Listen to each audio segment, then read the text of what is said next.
Yeah, it's a staggering thing, and it's like you said, they constantly find him outside of. If you go and see a picture of him, he is encased on a stand in like. Is it like plastic or plexiglass or something along? Yeah, he's inside a plexiglass case. I mean, you're not going to break it. So how does he get out? Nobody knows. And what I was going to go back to the dolls. Apparently, people were purchasing these dolls as a souvenir. And now these people are starting to have stories about stuff happening in their homes. So I don't know. You know, what's funny is my wife won't let me have a Chucky doll because they freak her out. I'm just picturing if I actually, when I actually do go there, if I actually get to pick up one of these old dolls and bring it home and be like, honey, look what I found. Mwah. That might not be a good idea. Maybe, I don't know. It'd be very entertaining. It'd be very entertaining for about, an hour. And then I'd lose consciousness when she hit me with a frying pan. And then, we could get back to life as usual. So Robert is one of those things that just it's kind of freaky when you really think about it. Like the history behind it, the repetition with multiple children, and then the persistence of activity around it after that situation has changed. It is amazing. Like you said, it is a little bit, he was mean to children, so forth and so on, but kind of to lose... I think he's fascinating. Yeah. I really do. And you know what I find really fascinating about him is that the people that don't believe in all of the paranormal and whatever, it's just a doll and all that, I've seen people that have gone up to him. I've seen video of this, of people going up to see him. And even the people that don't believe in it, there's a palpable sense of dread when they see that doll. Huh. So... I don't know what that is. I don't know if it's psychological. I don't know if the stories get to them or what, but there is a palpable sense of dread when people go up to the doll. And they get the nervous giggle, and nobody wants to be the first one to reach out and try to touch him.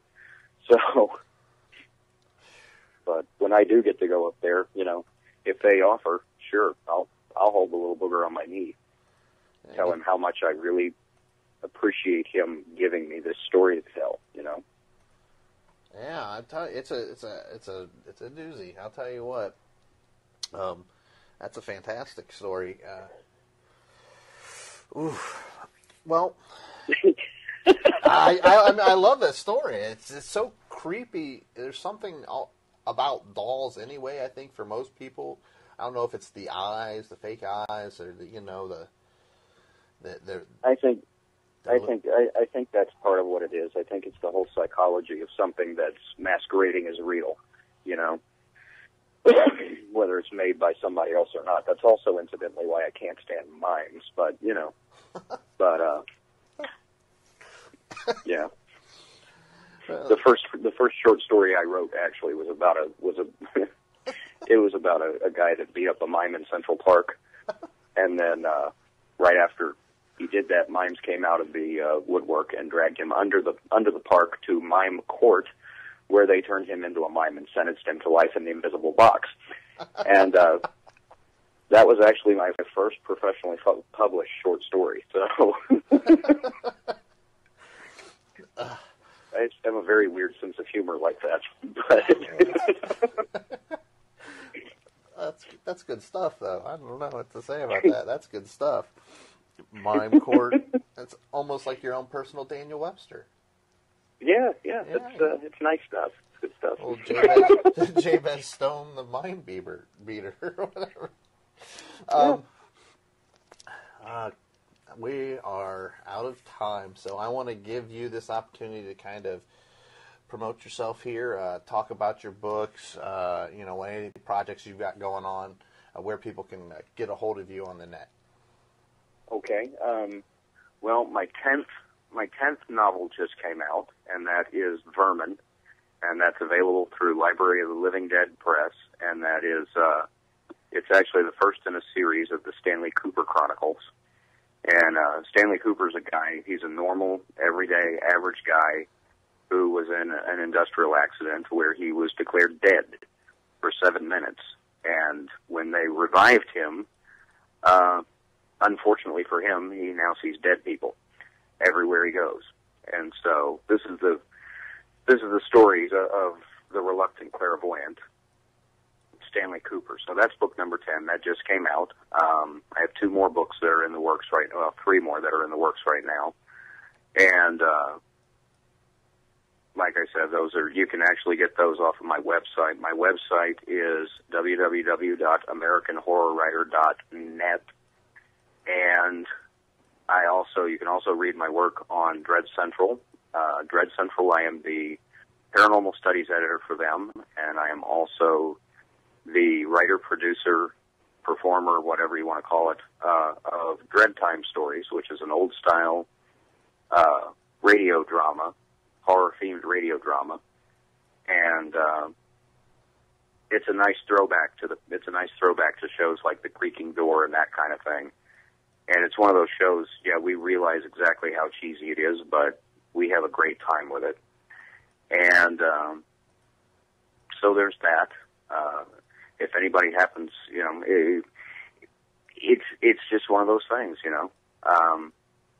I'm also working for Seton Hill University in their Masters in Writing Popular Fiction program. So if anybody out there is an aspiring writer, you really can't get into a better program than this if you want to be a professional fiction writer. It's the only MFA program like it in the United States. So it's a fantastic program. And I'm going to World Horror Con in April. So there you go. That's that's the short list. So this guys come out. This Vermin book is going to be a series then? Yeah, Vermin is actually book 1 of a 3-book series. And I'm about halfway finished writing the second one now. I have 2 standalone books that are finished that my agent is currently looking for a publisher for them. And yeah, that's about it. I'm on Facebook and Twitter. Woo-ha. Yeah. And the Dread Time Stories, you mentioned some old-time radio plays. Like, I know I do that here on the Grand Dark Conspiracy. I know we talked briefly about that, when I first talked with you. But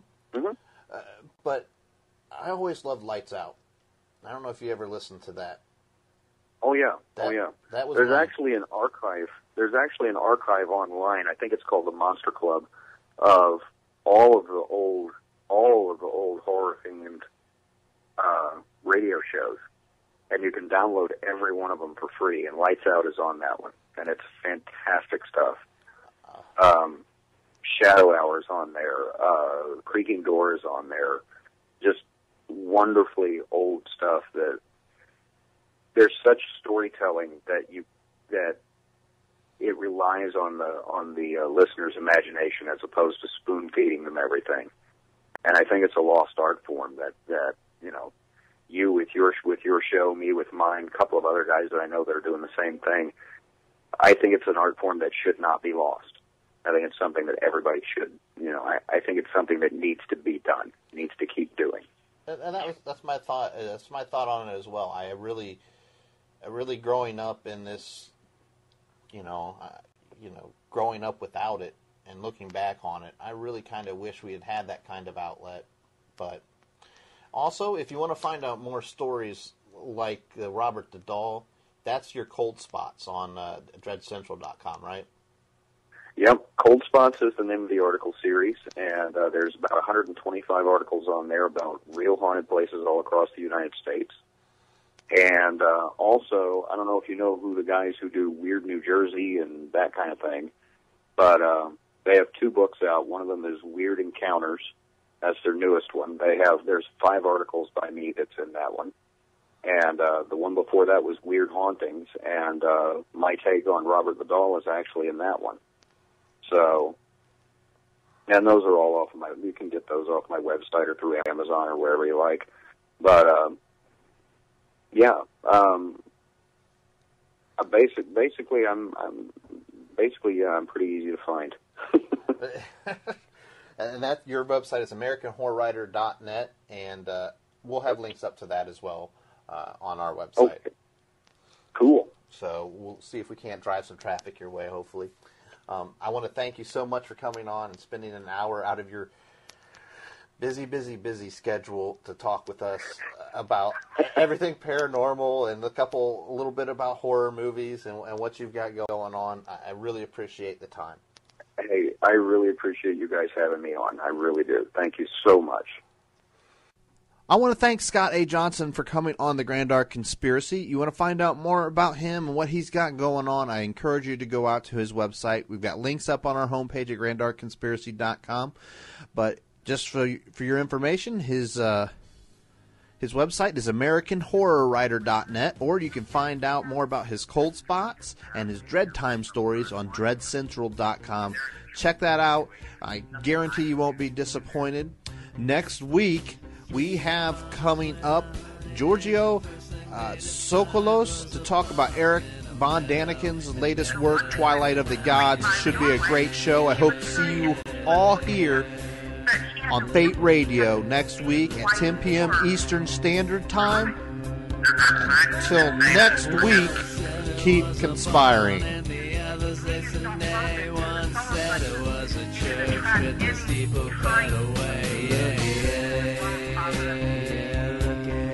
Shadow people standing around. Oh, the devil made me do it, huh? Yes, but I think there's no substance to that at all. There's an enormous amount of evidence back to the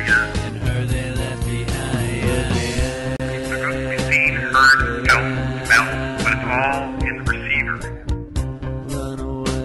You have people experiencing 20 years. A girl and the others they said they one said it was an angel with the wings cut away. Look at that, look at that.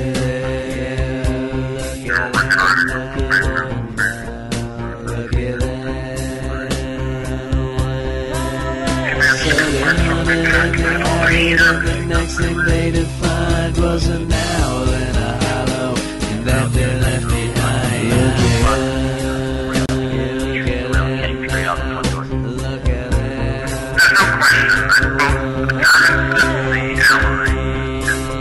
One said it was an owl and the others they said nay. One said it was the evil one, they all ran away. Particularly theoretical. Look at them now, run away.